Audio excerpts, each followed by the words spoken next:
In this lecture, Introduction to Matter, we'll be talking about what matter is on a chemical scale and how to classify matter into different kinds of categories so that you can describe matter more accurately. The definition of matter is that any substance that has both volume and mass is considered to be matter.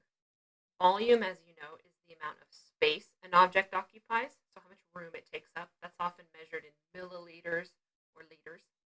The mass is sort of how heavy an object is. It's the amount of matter a substance contains. Technically, mass is not the same as weight because mass does not change when gravity changes. So, for example, your volume on Earth would determine your weight on Earth, but your weight on the moon is different because the gravity on the moon is different. The amount of mass hasn't changed. The amount of matter that makes you up, the amount of molecules and atoms hasn't changed. It's just gravity. So mass is basically weight, but we use a different term for a technicality.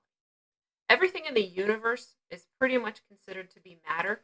The only thing that isn't is energy, an energy form of energy. So, for example, light, heat, lightning, other types of light and heat are not matter because they do not have volume. So, here's an example, lightning. Matter is made up of atoms and molecules. An atom is the smallest unit of matter. It's also called like a single piece of matter.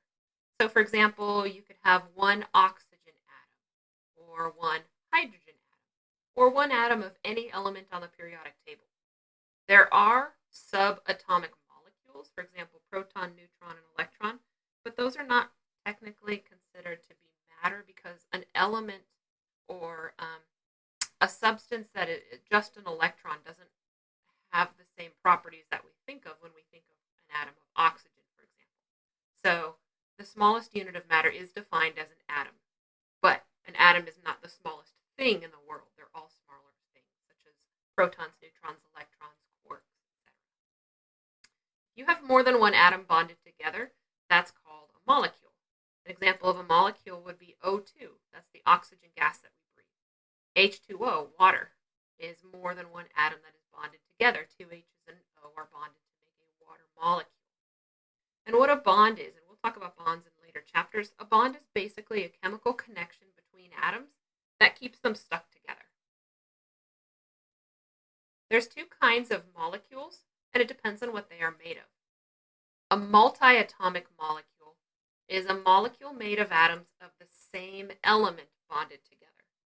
For example, O2. O2 is called a diatomic molecule. Di means two. H2 is also a diatomic molecule. Ozone, O3, would be a triatomic molecule. Tri meaning three. A compound is a molecule that is made with different atoms bonded together. So water is an example of a compound. Water is a molecule because it has more than one atom bonded together, but the class of molecule is that it is a compound because the atoms inside of the water molecule are different. O2, again, is a molecule because it's made of more than one atom bonded together. It is not a compound, however, because each of the atoms is exactly the same element. So when we talk about all of the matter in the universe, this is a classification chart here that shows how that matter can be divided. Matter is divided into either pure substances or mixtures.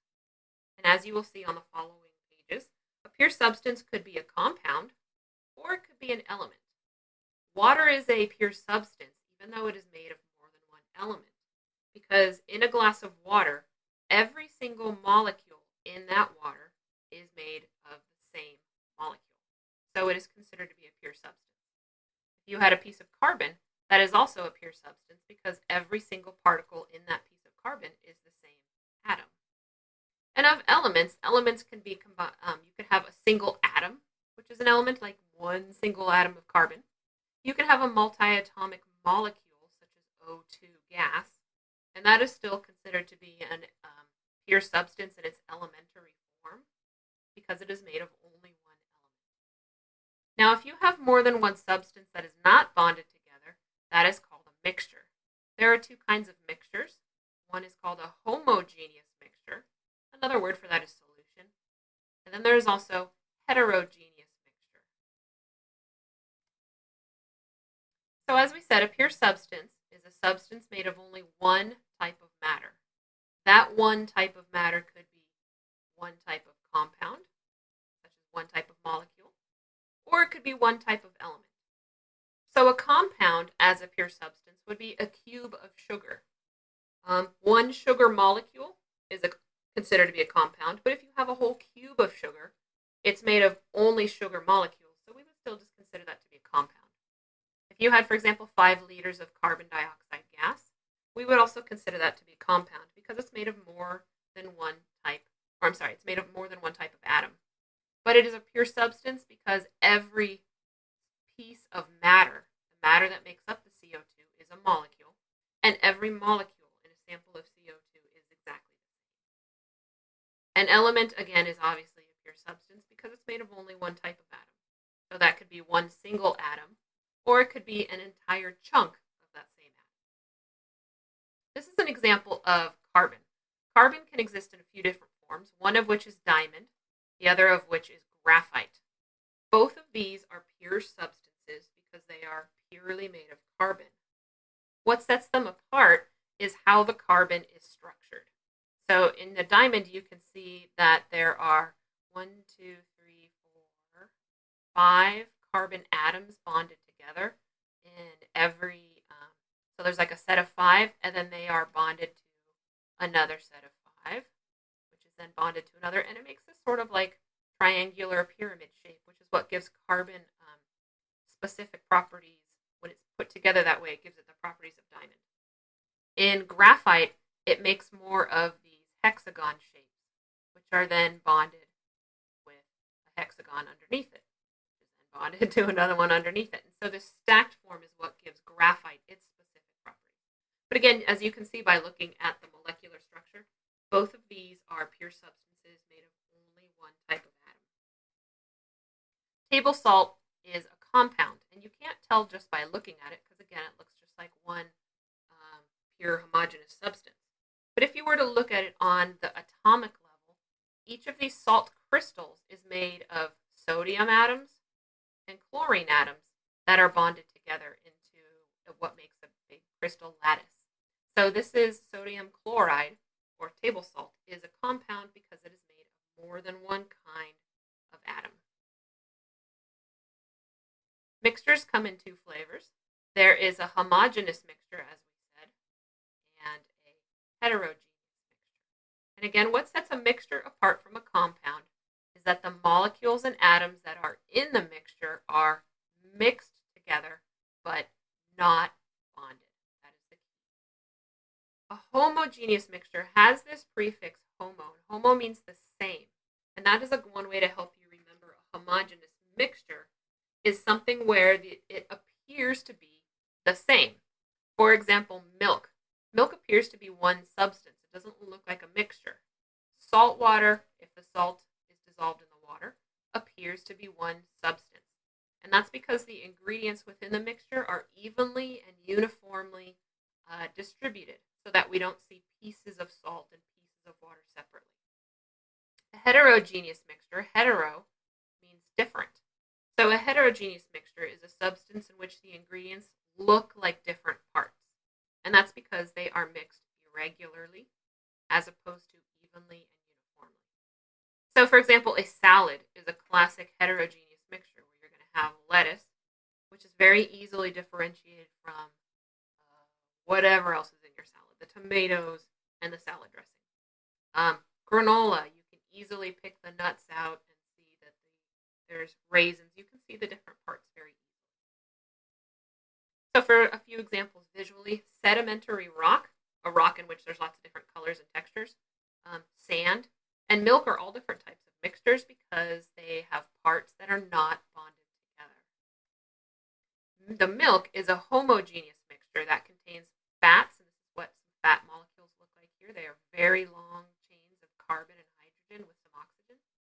There's also vitamins. There's also sugars, such as this is a lactose molecule, which is milk sugar.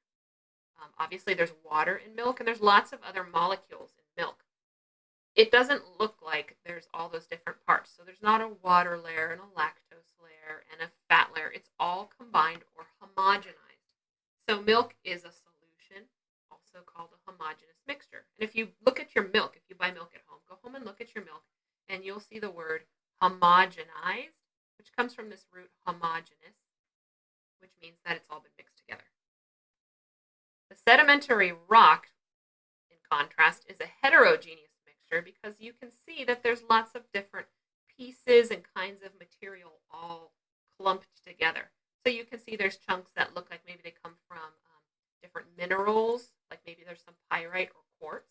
There might be shells. There might be some sand mixed in, or other rocks, such as this is a piece of obsidian that might be in there, or maybe there is some sandstone or shale. So a sedimentary rock is a heterogeneous mixture in which the substances are not evenly distributed, so it looks like it is made of different materials. Here I have 4 different samples, and for each of these we want to be able to, for practice, identify them as being made of a pure substance or a mixture. Are they made of atoms, molecules, or both atoms and molecules? And is it a solid, liquid, or gas? Well, substance A is a mixture because there is a kind of molecule here. It looks like maybe it's a water molecule with 3 atoms bonded together. And there is some other single atom. So there are 2 types of matter, and they are not stuck together, so they are not bonded. And the definition of a mixture is more than one substance mixed but not bonded. As you can see, obviously this is both atoms and molecules, because we see a molecule where there's more than one circle, and each circle represents an atom, and those circles are overlapping to make a molecule. But then there's also this singular atom, which is not overlapping. So we have single atoms and molecules present. And this is a gas, which we can tell because the molecules are floating and taking up the entire volume of the container, which is the definition of a gas, which you hopefully learned in 4th grade maybe.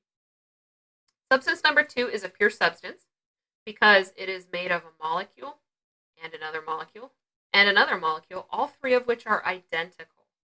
So the type of matter that is making up this sample is the same, which makes it a pure substance. These are molecules. There are no atoms. There are no individual atoms, I should say. We know these are molecules because the atoms are overlapping each other. And this is a diagram of a solid because everything is, the 3 molecules are closely compact to each other, and they are not floating around in the empty space. So they are organized, closely compact, which is the definition of a solid. Sample number 3 is a pure substance.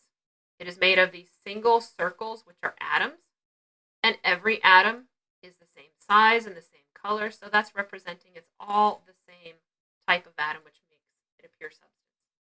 And again, these are atoms because they are single, non-overlapping particles.